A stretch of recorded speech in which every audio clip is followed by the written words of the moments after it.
ఇంకో పక్కన ఉద్యోగాలు, యువకులు ఆశలు పెట్టుకుని మనం గెలిపించాం. అందుకే మన ప్రభుత్వం అధికారంలోకి వచ్చిన తొలి సంతకం డిఎస్సి మనం పెట్టాం.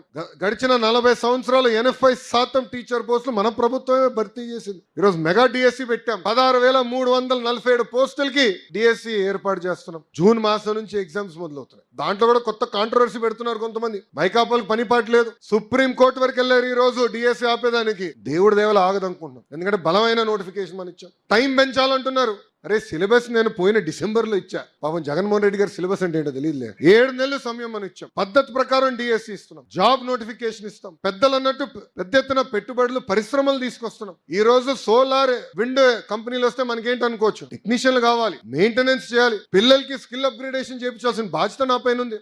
రేపు యజమానం కూడా చెప్తా, ఓనర్లకు చెప్తా, కంపల్సరీ లోకల్స్ కే మీరు ఉద్యోగం 100% ఇవ్వాలని. కంపెనీలు ఎందుకు తెస్తామండి? మన పిల్లలకు ఉద్యోగాలు కల్పించడానికి, పెట్టుబడులు తీసుకొచ్చాం ప్రయత్నిస్తాం. కారణం ఏంటంటే మన బిడ్డలకి ఉద్యోగాలు రావాలి, స్థానికులకి ఉద్యోగాలు రావాలనేది ఒక లక్ష్యంగా పెట్టుకుని పని చేస్తున్నాం.